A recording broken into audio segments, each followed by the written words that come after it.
Deep in Montana's Glacier country, where fire season brings federal crews to sacred lands, some disappearances defy all explanation.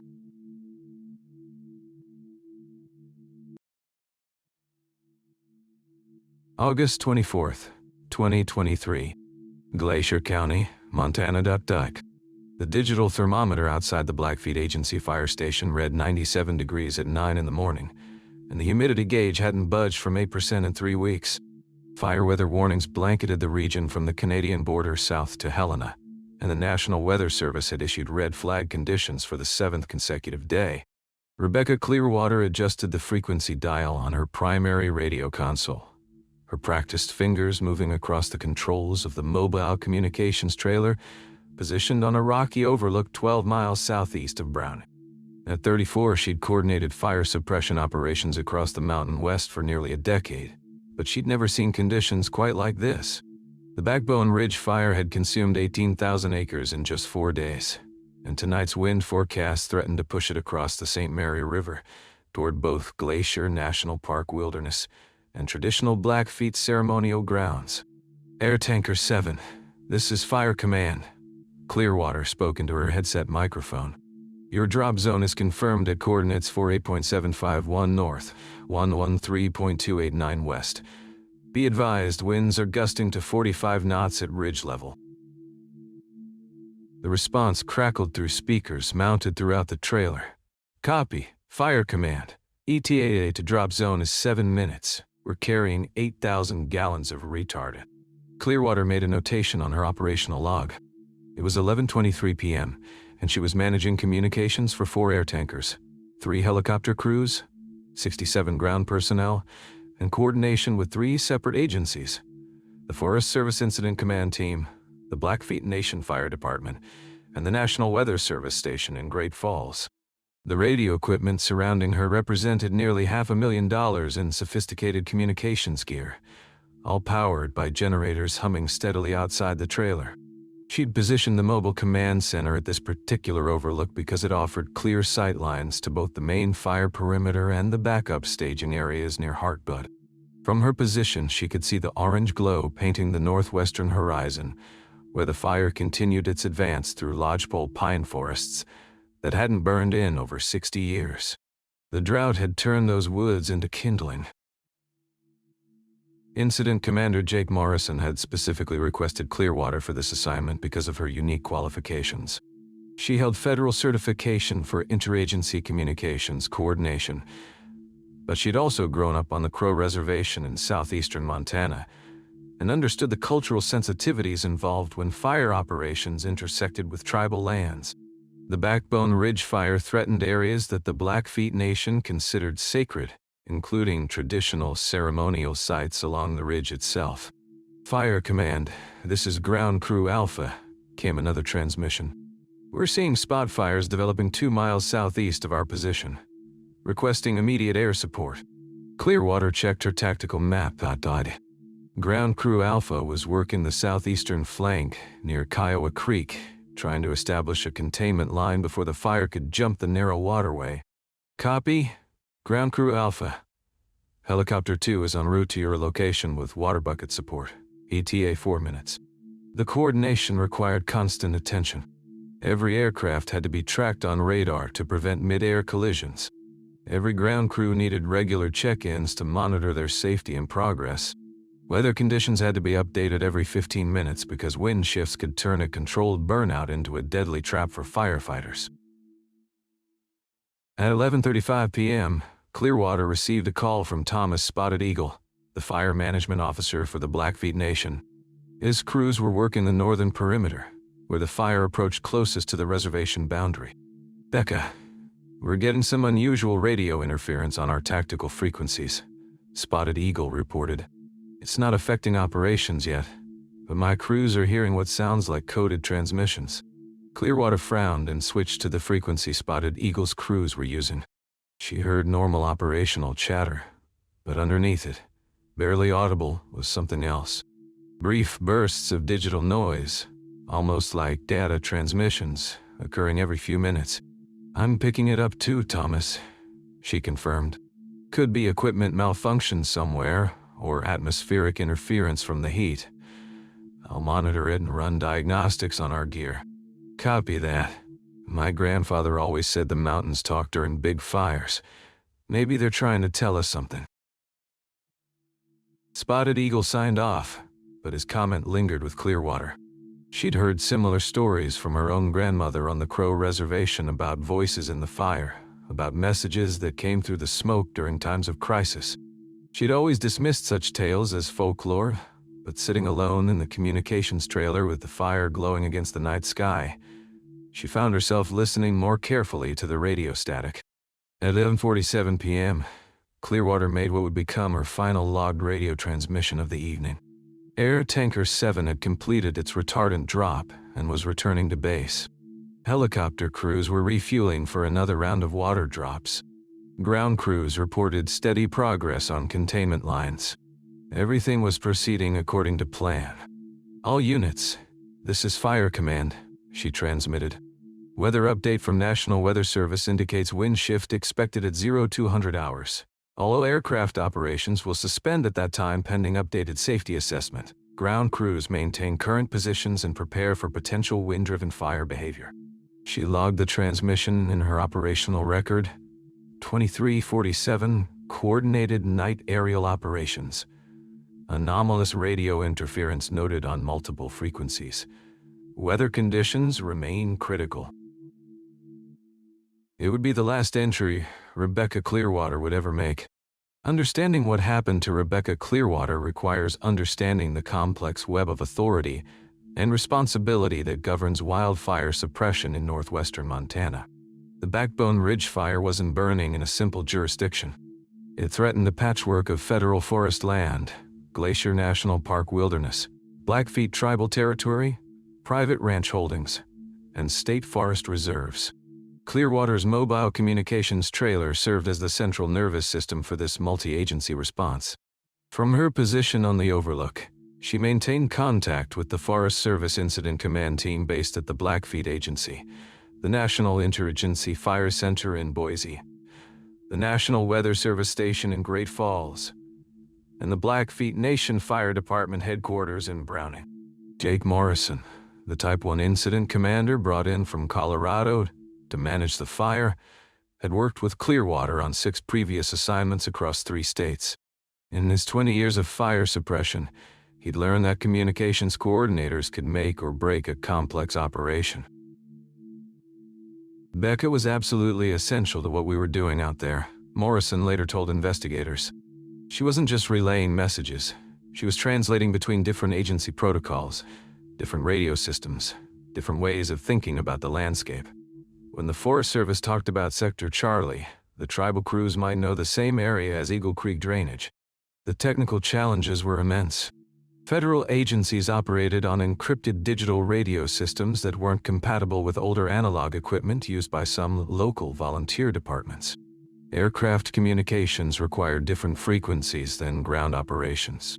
The Blackfeet Nation Fire Department used its own radio network that had to be bridged into the Federal Incident Command structure.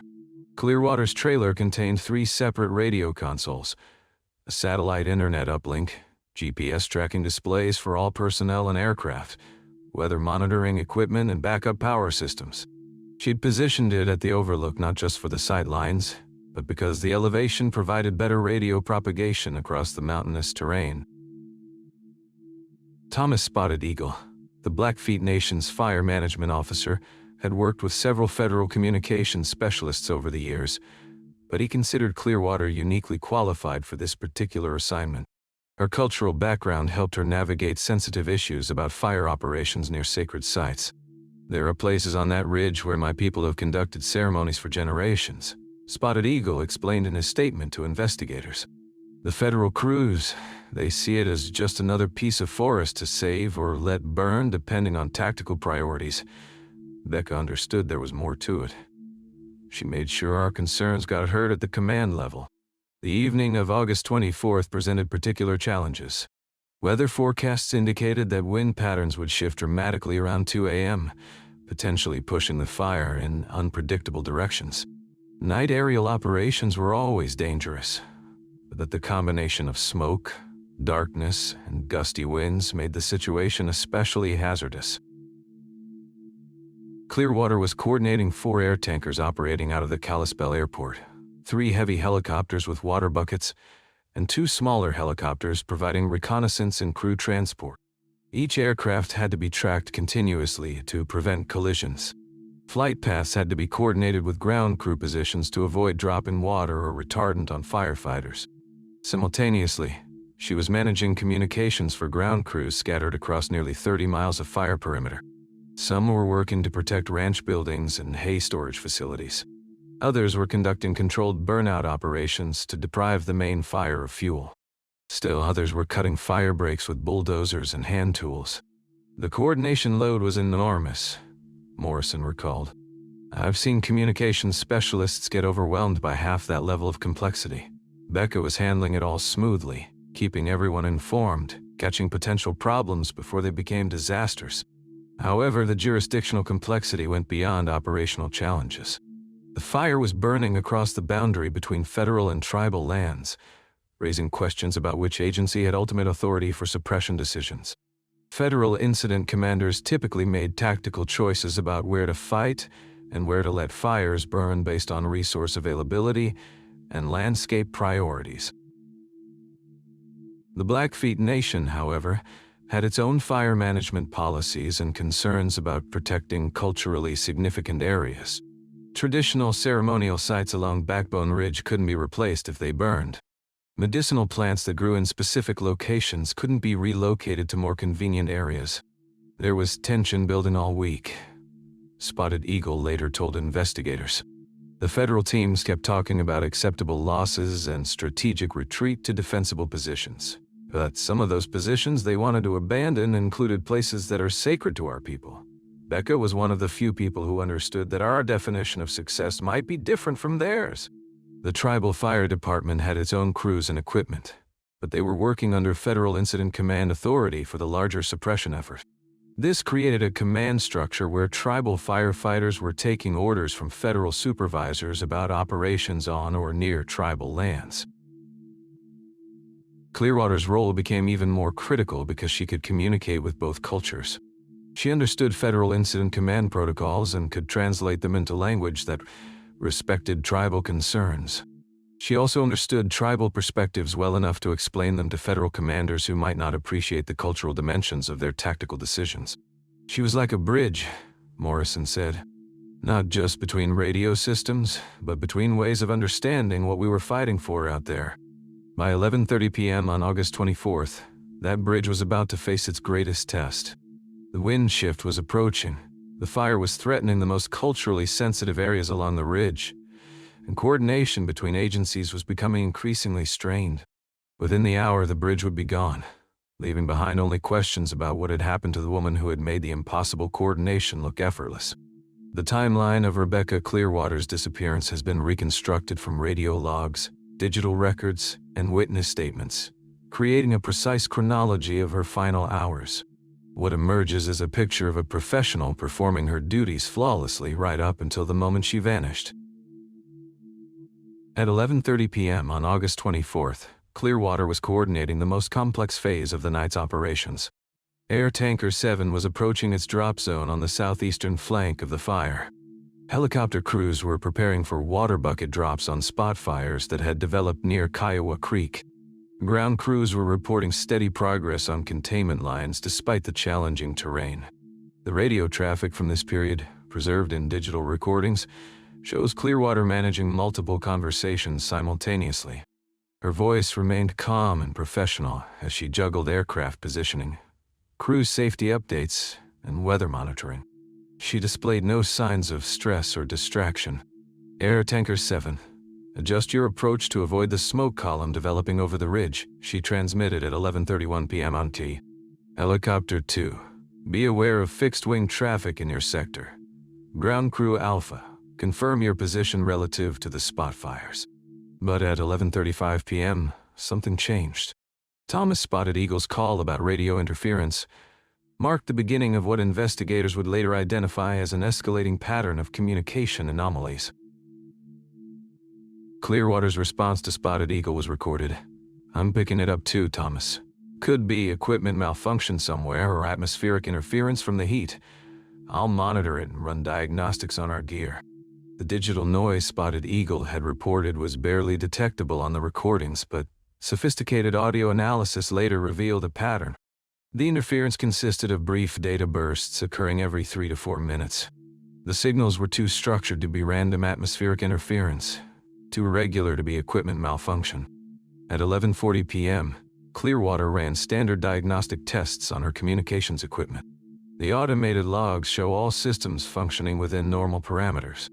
Radio transmitters, receivers, satellite uplinks, and backup systems all passed their diagnostic checks. Whatever was causing the interference, it wasn't originating from her equipment.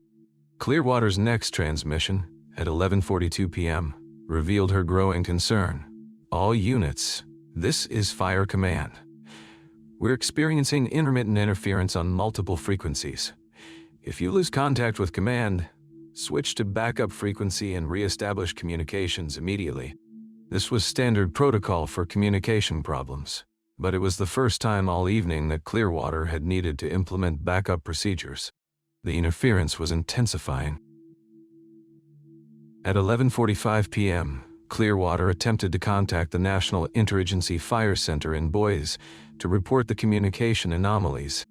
According to digital logs, her satellite internet connection remained stable, but her long-range radio transmissions were being disrupted by the same pattern of interference. 2 minutes later, at 11:47 p.m., Clearwater made what would be her final logged radio transmission. All units, this is Fire Command. Weather update from National Weather Service indicates wind shift expected at 0200 hours. All aircraft operations will suspend at that time pending updated safety assessment. Ground crews maintain current positions and prepare for potential wind-driven. The transmission was clear and followed standard protocol. Her voice showed no signs of distress. She completed the required operational log entry. Coordinated night aerial operations. Anomalous radio interference noted on multiple frequencies. Weather conditions remain critical. However, investigators later discovered that Clearwater continued working after her final log transmission. Digital records show her attempting to trace the source of the interference using specialized equipment in her trailer. She accessed frequency analysis software at 11:52 p.m. and began scanning radio spectrum data.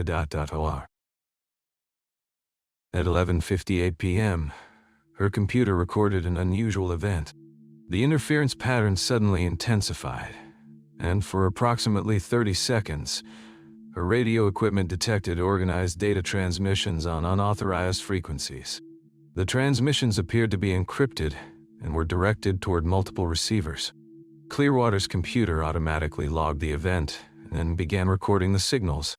The recording captured approximately 28 seconds of encrypted data before the transmissions stopped as suddenly as they had begun. At 12:03 a.m. on August 25th, Clearwater made her final computer entry. She accessed the encrypted transmission recording and attempted to analyze its structure using her communications software. The analysis revealed that the signals were being transmitted to locations across the Canadian border, but the encryption was too sophisticated for her equipment to decode. What happened next remains unclear. The automated systems in Clearwater's communications trailer continued operating normally. Radio equipment maintained contact with all firefighting units. Weather monitoring equipment continued recording atmospheric conditions. Backup power systems functioned properly. But at 12:15 a.m., an automated emergency beacon activated. The beacon was designed to trigger if the trailer's motion sensors detected significant disturbance, or if someone activated a manual emergency switch. The signal was transmitted simultaneously to the Forest Service Incident Command Post, the Blackfeet Tribal Police, and the Glacier County Sheriff's Office. Jake Morrison, monitoring communications from the main command post 12 miles away, immediately attempted to contact Clearwater by radio. Fire Command. This is Incident Command. Respond, please. We're showing an emergency activation from your location. There was no response. Morrison tried again at 12:17 a.m., then switched to Clearwater's personal radio frequency. Still no response. He dispatched the nearest ground crew, a 4-person smoke jumper team, to investigate. The smoke jumpers reached the communications trailer at 12:45 a.m. Team leader Maria Santos later described what they found. Everything looked completely normal from the outside. The trailer was properly positioned. Generators were running. All the equipment lights were on. But when we opened the door, nobody was inside. The trailer's interior showed no signs of struggle or hasty departure. Clearwater's coffee cup sat half full on the equipment console. Her headset was draped over the back of her chair. Her personal radio, keys, and water bottle were missing, but her purse remained in its usual location. Most puzzling of all, the radio equipment continued operating perfectly. Automated systems maintained contact with aircraft and ground crews. Weather monitoring proceeded normally. The sophisticated communications gear that required constant human oversight was functioning as if someone were still there to manage it. But Rebecca Clearwater was gone. The emergency beacon had activated at precisely 12:15 a.m. Her final computer entry was logged at 12:03 a.m. Somewhere in those 12 minutes, an experienced communications specialist had vanished from a secured location during active fire suppression operations, leaving behind equipment that continued working in questions that investigators would struggle to answer. The emergency response to Rebecca Clearwater's disappearance activated multiple agencies within minutes. At 12:48 a.m., just 3 minutes after the smoke jumper team confirmed the empty communications trailer, Incident Commander Jake Morrison initiated a missing person protocol that brought together federal, state, county, and tribal law enforcement resources. FBI Special Agent Sarah Martinez arrived at the scene from the Billings field office at 3:15 a.m. As the senior federal investigator, Martinez took operational control of the search effort while coordinating with Glacier County Sheriff's Deputy Robert Kicking Bird and Blackfeet Tribal Police Officer James Heavy Runner. The jurisdictional complexity that had defined the firefighting operation now complicated the search.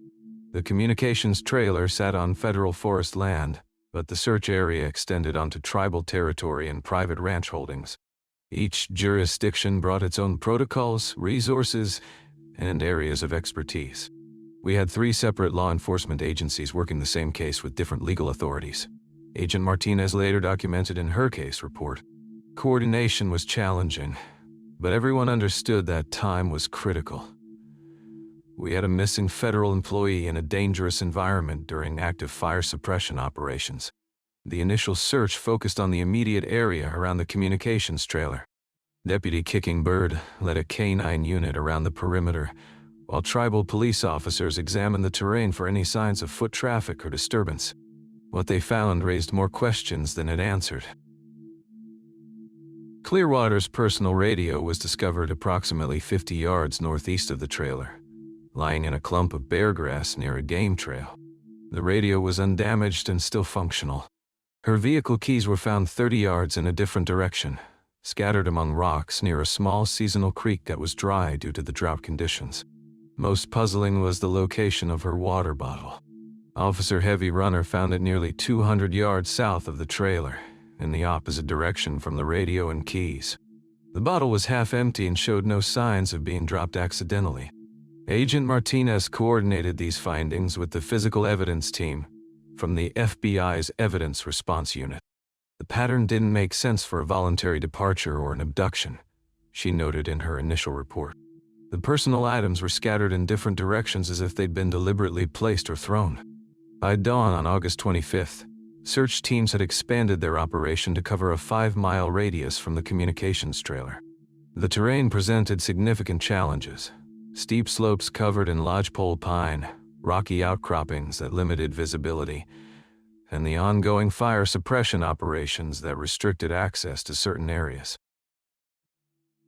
Sheriff's deputies coordinated volunteer search teams from the local ranching community, while tribal police organized traditional trackers who knew the landscape intimate. The Montana National Guard provided helicopter support with thermal imaging equipment capable of detecting human body heat signatures from altitude. We flew grid patterns for 6 hours straight, National Guard pilot Captain Lisa Brennan later reported. Thermal imaging should have picked up any human presence within our search area. We detected wildlife, some residual heat from fire suppression operations, but no human signatures anywhere. The helicopter search covered nearly 40 square miles of mountainous terrain, using infrared cameras that could detect body heat signatures through forest canopy. The technology was sophisticated enough to distinguish between human heat signatures and those of wildlife or geological features. Meanwhile, digital forensics specialists from the FBI's cybercrime unit began analyzing the communications equipment in Clearwater's trailer. What they discovered added a new dimension to the mystery. Dr. Elena Vasquez, a signals intelligence analyst brought in from the Federal Communications Commission, examined the automated recordings from the night of Clearwater's disappearance. Her preliminary analysis confirmed what Clearwater had suspected. The radio interference wasn't random. We identified structured data transmissions occurring on frequencies not authorized for civilian use, Dr. Vasquez reported. The signals were encrypted using military-grade protocols and were directed toward multiple receivers across the Canadian border. The encrypted transmissions had occurred in coordinated bursts, suggesting a planned communication network rather than accidental interference. More disturbing was the timing. The most intense burst of transmissions had occurred between 11:58 p.m. and 12:03 a.m., precisely during the window when Clearwater was attempting to analyze the interference. Agent Martinez's investigation team interviewed everyone who had been in radio contact with Clearwater during her final hours. Air tanker pilots, helicopter crews, ground team leaders, and command staff all confirmed that she had shown no signs of distress or unusual behavior right up until her final transmission. She was completely professional, reported Air Tanker 7 pilot Captain David Chen. Her coordination was flawless that night. She guided us through some tricky drops and gusty winds without any problems. Nothing in her voice suggested anything was wrong. However, Thomas Spotted Eagle, the tribal fire officer who had first reported the radio interference, offered a different perspective. In his interview with investigators, he described sensing something unusual about the communications that evening. "My grandfather taught me to listen not just to words, but to what's underneath them," Spotted Eagle told Agent Martinez. There was something in the air that night, something in the way the radios were carrying sound. Becca felt it too. I could hear it in her voice when we talked about the interference. Spotted Eagle's statement introduced cultural elements that the federal investigators found difficult to evaluate. Traditional Blackfeet beliefs about spiritual communication during times of crisis didn't fit easily into standard law enforcement protocols. As the search entered its third day, teams had covered nearly 60 square miles without finding any trace of Rebecca Clearwater beyond the scattered personal items discovered in the first few hours. No footprints, no torn clothing, no signs of struggle, no indication of the direction she might have traveled. Agent Martinez faced a mystery that seemed to defy logical explanation. An experienced communications specialist had vanished from a secured location during active operations, leaving behind sophisticated equipment still functioning normally and personal items scattered in an inexplicable pattern. We had all the resources we could want, Martinez later reflected. Field search teams, advanced technology, multiple agencies working together. But we couldn't find any evidence of where Rebecca Clearwater had gone or what had happened to her. The official search would continue for another week, but investigators were already beginning to realize they were dealing with something far more complex than a simple missing person case. 3 days after Rebecca Clearwater's disappearance, a specialized van pulled into the Backbone Ridge Fire Command parking area. Dr. Elena Vasquez, a Federal Communications Commission field investigator, had driven 16 hours straight from her Denver office, her vehicle loaded with radio analysis equipment that most people had never seen outside of intelligence agencies. Vasquez was one of fewer than a dozen specialists nationwide trained to analyze encrypted burst transmissions. Her equipment could dissect radio signals down to their component frequencies, revealing patterns that standard communications gear would miss entirely. What she found in the data from Clearwater's mobile command center challenged conventional explanation. The transmissions occurred in coordinated bursts, Vasquez later documented in her preliminary report. 17 separate data packets, each lasting exactly 2.3 seconds, transmitted simultaneously on frequencies that require special authorization to access. The packets had been sent to multiple receivers across the Canadian border, with one transmission reaching as far as a remote location near Winnipeg. More troubling was the sophistication of the encryption. This wasn't amateur radio traffic or even standard military communications. The data used algorithms that Vasquez recognized from her previous work analyzing foreign intelligence intercepts. Someone with access to classified encryption protocols had been operating within range of Clearwater's position. Crew Chief Jake Morrison reviewed Vasquez's findings with growing concern. In his 20 years coordinating firefighting operations, he'd never encountered anything similar. Becca was the most technically competent communications specialist I've worked with, Morrison told investigators.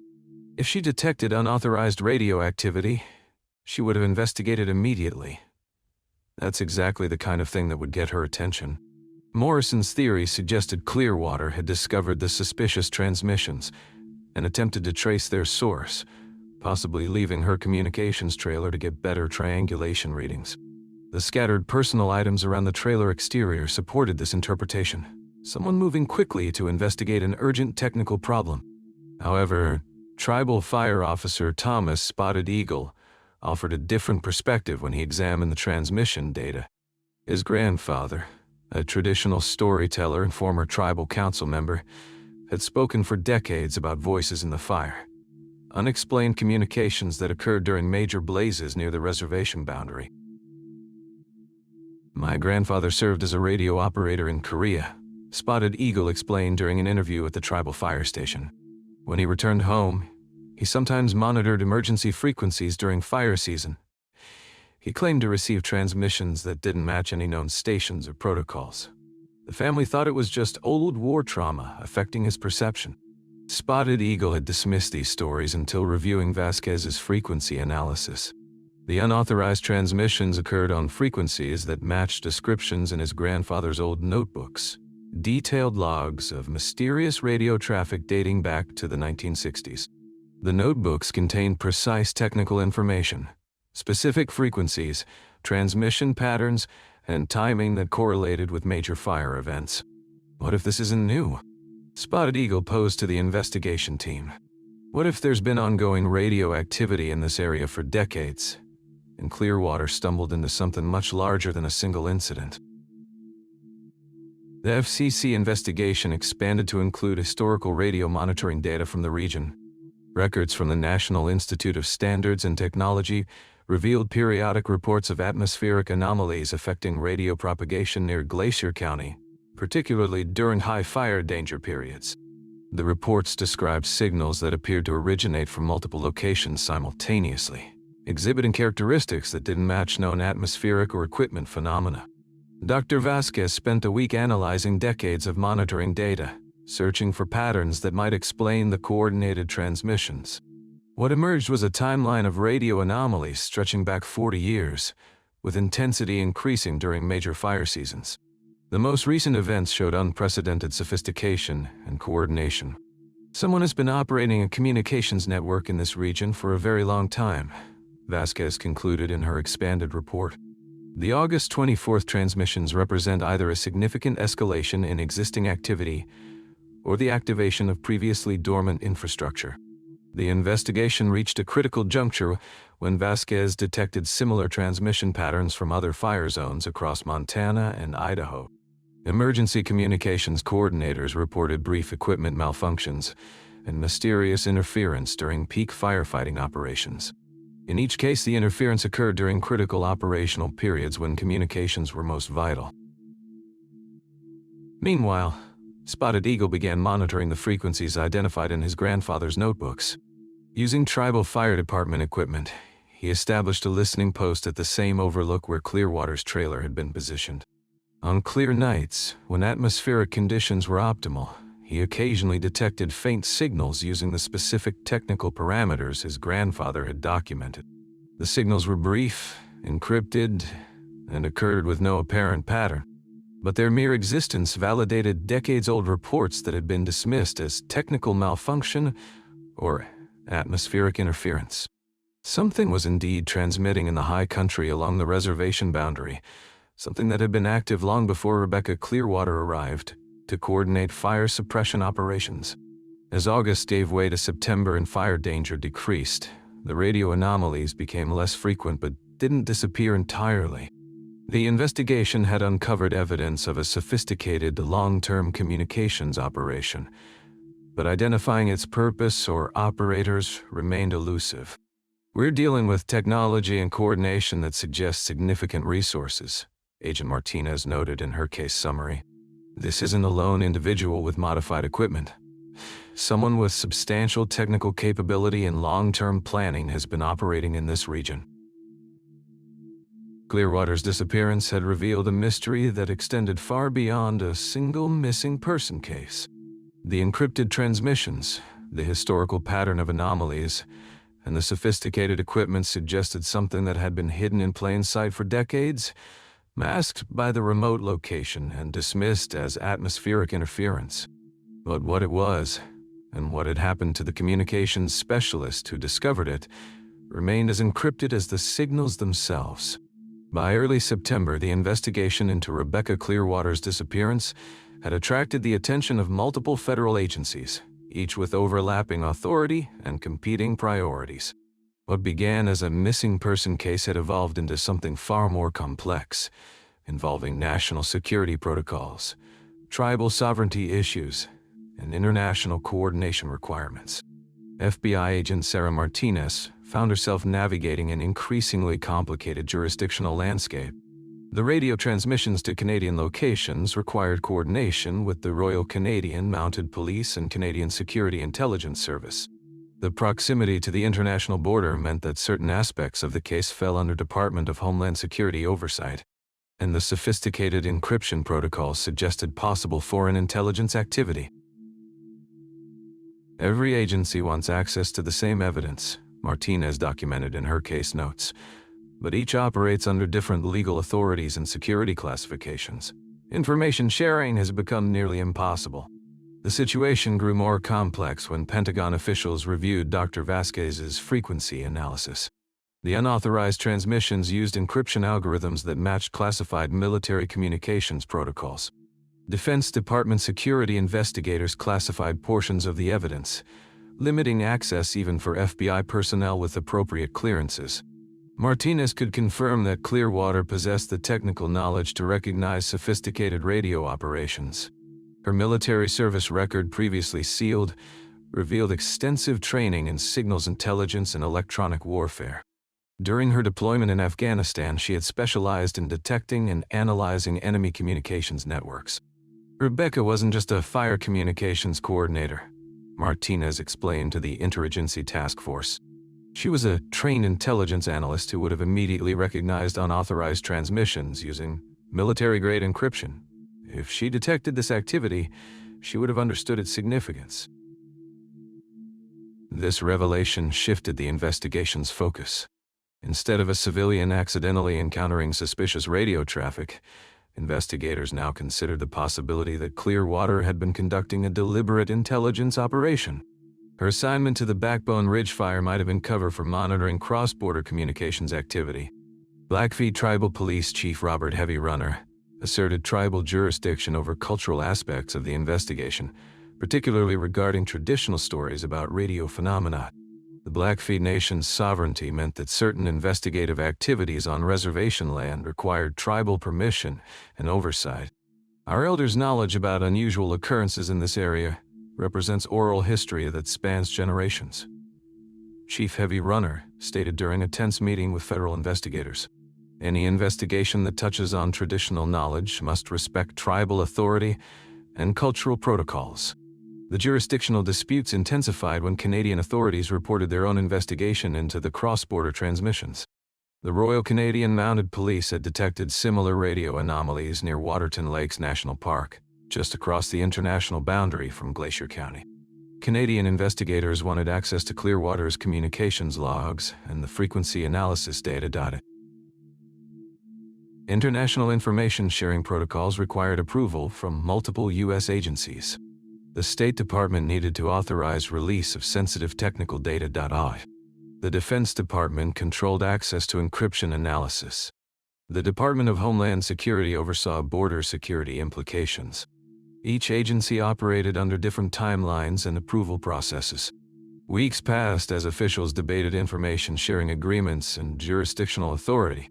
Meanwhile, the trail of physical evidence grew colder, and potential witnesses became less reliable as memories faded.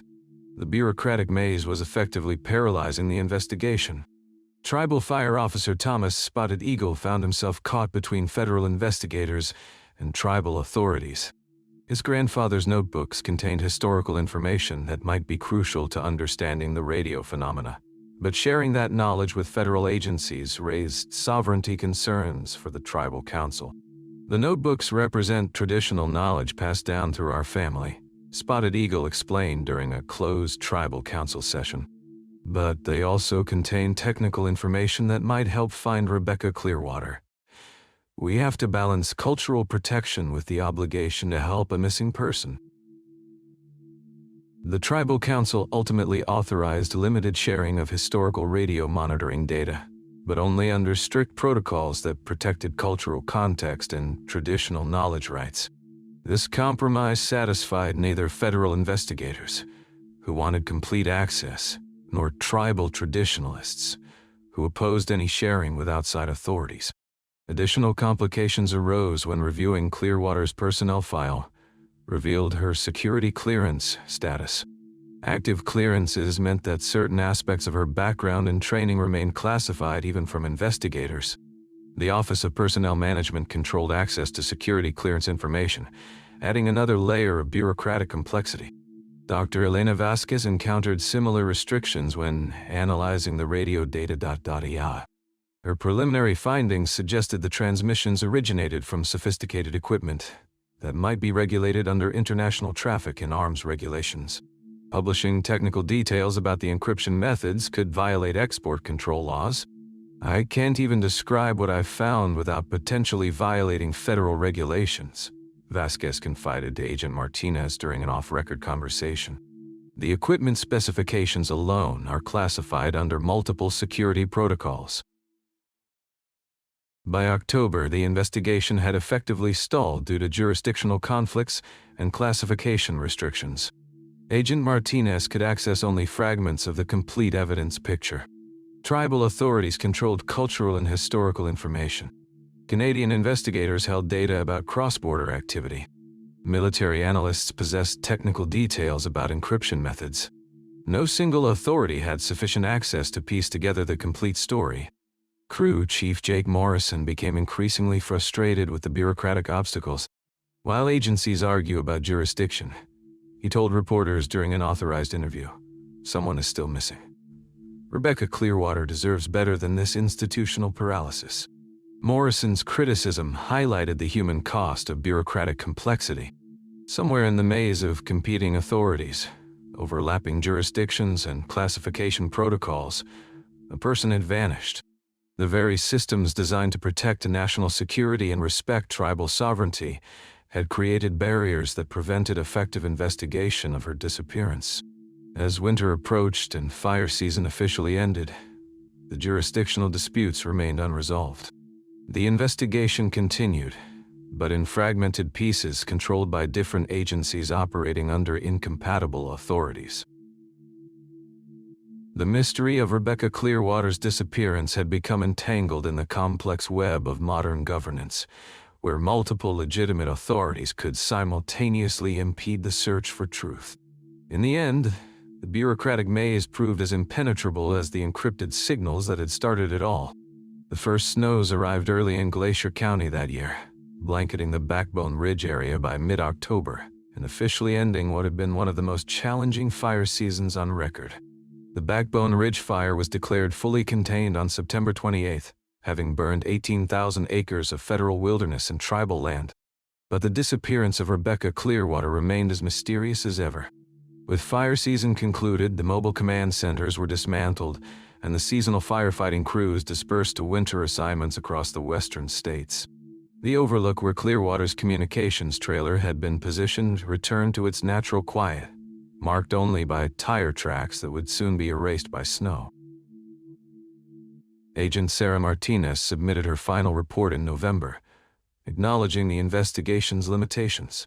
multiple overlapping jurisdictions, classification restrictions, and incomplete evidence have prevented definitive conclusions about Ms. Clearwater's disappearance, the report stated. The case remains open, pending new evidence or witness testimony. The official conclusion satisfied no one. Family members questioned why federal agencies with vast resources couldn't locate a single missing person. Tribal leaders wondered whether cultural knowledge had been adequately considered. Fellow firefighters expressed frustration that bureaucratic obstacles had impeded the search for their colleague. However, the investigation's apparent end didn't stop the strange radio phenomena that had first drawn attention to the area. Throughout the fall and winter, other fire communications specialists across Montana and Idaho reported similar encounters with mysterious radio interference. In November, a communications coordinator near Missoula detected brief encrypted transmissions during a prescribed burn operation. The signals matched technical specifications from Clearwater's case but originated from a completely different location. In January, equipment operators at a fire training facility in Idaho reported systematic jamming of their radio frequencies, lasting exactly 2.3 seconds per incident. Dr. Elena Vasquez, despite classification restrictions that limited her ability to publish findings, continued monitoring radio frequencies across the region. Working with academic researchers who weren't bound by the same security protocols, she documented a pattern of coordinated radio activity that extended far beyond the original incident site. What we discovered near Glacier County wasn't an isolated event, Vasquez told colleagues during an off-record briefing at a technical conference. There's evidence of similar activity across multiple states, possibly coordinated from a central source. But the classification issues prevent us from sharing details that might help other investigators. Meanwhile, Tribal Fire Officer Thomas Spotted Eagle established an unofficial monitoring program using equipment donated by retired radio operators. Working from the same overlook where Clearwater had disappeared, he maintained a listening post during clear weather conditions when atmospheric propagation was optimal. Spotted Eagle's logs documented ongoing radio anomalies throughout the winter months. The transmissions occurred less frequently than during fire season, but followed patterns consistent with his grandfather's historical records. On certain nights, particularly when atmospheric conditions created temperature inversions, he detected signals that matched frequencies from the August incident. The activity doesn't stop when fire season ends, Spotted Eagle reported to tribal council meetings. Whatever system was operating when Rebecca disappeared is still active. It just reduces intensity when there aren't major fire operations drawing attention. Crew Chief Jake Morrison requested reassignment to a different geographic region following the conclusion of the Backbone Ridge fire. In his transfer paperwork, he cited institutional memory problems and ongoing operational concerns without elaborating on specific details. Morrison's departure removed one of the few witnesses who had direct knowledge of Clearwater's technical capabilities and final radio transmissions. His replacement, arriving for the 2024 fire season, found incomplete documentation about communications protocols and equipment configurations from the previous year. "It's like they're trying to erase what happened," observed a seasonal firefighter who had worked under Morrison's supervision. "New crew chief, new procedures, no mention of the previous year's problems. Makes you wonder what they don't want us to remember." The pattern of institutional forgetting extended beyond fire operations. Federal investigators who had worked on Clearwater's case received reassignments to different regions or domestic security priorities. Dr. Vasquez's contract with the FCC ended without renewal, despite her specialized expertise in radio frequency analysis. As spring 2024 arrived and fire danger ratings began climbing across the western states, new communications specialists took positions at fire command centers throughout Montana and Idaho. Most received standard briefings about equipment operation and frequency management, but few learned about the previous year's radio anomalies or the unresolved disappearance case. Spotted Eagle continued his monitoring efforts as the snow melted and fire season approached. His equipment detected renewed activity on the mysterious frequencies, with signal strength and coordination increasing as temperatures rose and vegetation dried. The pattern suggested correlation with fire danger conditions, as if the radio network activated in response to environmental factors. On a clear evening in late May, exactly 9 months after Rebecca Clearwater's disappearance, Spotted Eagle detected a transmission that matched her voice signature analysis from archived communications logs. The signal lasted only seconds and was heavily encrypted, but voice recognition software suggested a possible match. "I can't prove it was her," Spotted Eagle admitted during a phone call to Agent Martinez. "But something is still broadcasting on those frequencies, and it knows when fire season is beginning." The transmission was never repeated, and technical analysis couldn't confirm the voice identification. But it raised questions that the official investigation had never adequately addressed. What if Rebecca Clearwater hadn't simply vanished? What if she had discovered something that required her continued involvement? Something that couldn't be explained through conventional investigative methods. As another fire season began across Glacier County, the questions remained as persistent as the radio signals themselves. Somewhere in the high country along the reservation boundary, frequencies that shouldn't exist continued broadcasting messages that couldn't be decoded. And Rebecca Clearwater remained missing. Her fate as mysterious as the communications network she had discovered on that August night, when the Crown Fire threatened the wilderness and the boundaries between known and unknown became dangerously unclear. The midnight signal continues to transmit, waiting for someone else to decode its meaning. If this case stays with you, you're not alone. Here at Unresolved America, we cover cases like this every single day. Stories that deserve to be remembered, questions that refuse to fade. If you want to keep these investigations alive, hit that subscribe button and turn on notifications so you never miss a case. Drop a like if this story moved you, and leave a comment telling us which detail haunts you most. Until tomorrow, stay curious, stay vigilant, and never stop asking questions.